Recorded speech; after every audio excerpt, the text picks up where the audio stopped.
আমাদের গ্রামের বিলের ধান কিন্তু প্রায় সব উঠে গেছে, কিন্তু দেখেন এই ভুঁইর ধান কান কিন্তু এখনো ফুলেই পারেনি। হ্যালো বন্ধুরা, আসসালামু আলাইকুম।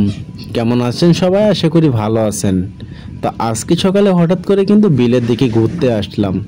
কালকে বৃষ্টি হওয়ার কারণে কিন্তু কাজ নেই, এই জন্য বিলের দিকে কিন্তু ঘুরতে আসলাম। বিলের অবস্থাটা কিরকম তা দেখতে আসলাম।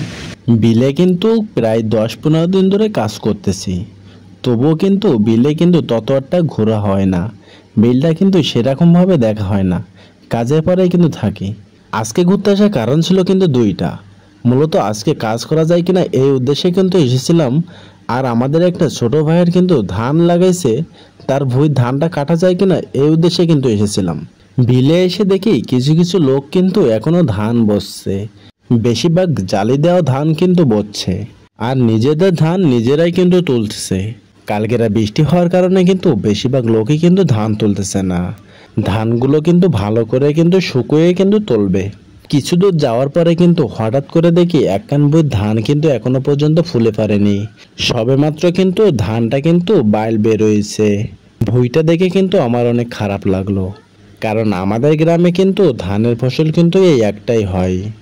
আমাদের গ্রামে কিন্তু ঘের থাকার কারণে কিন্তু এই একটাই ফসল হয়, ধানের ফসল।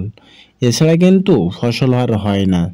চারিদিকে দেখেন ধান কিন্তু উঠে গেছে, কিন্তু ওই ভুঁইর ধান কান্ডা কিন্তু এখনো পর্যন্ত ফুলেই পারেনি। শুধুমাত্র কিছু কিছু ভুঁইর ধান কিন্তু কাটতে বাদ আছে। ভুঁইকান দেখে কিন্তু আমার নিজেরই খারাপ লাগতেছে। তাহলে আপনারা বলেন, যে লাগাইছে তার অবস্থাটা কিরকম হচ্ছে? এই ভুঁইর ধানটা আসলে ভালোভাবে তুলতে পারবে কিনা এটাও হয়তো জানি না, কারণ কিছুদিন পরে কিন্তু আবারও কিন্তু ঘেরে পানি তুলে দেবে বোরিং দিয়ে। তা বাদে কিন্তু অনেকেই কিন্তু খাল থেকে পানি তুলে দেয়, কারণ পাশে কিন্তু একটা খাল আছে, সেই খাল থেকে কিন্তু পানি ভরে দেয় এই ঘেরে আবারও মাছ চাষ করার জন্য।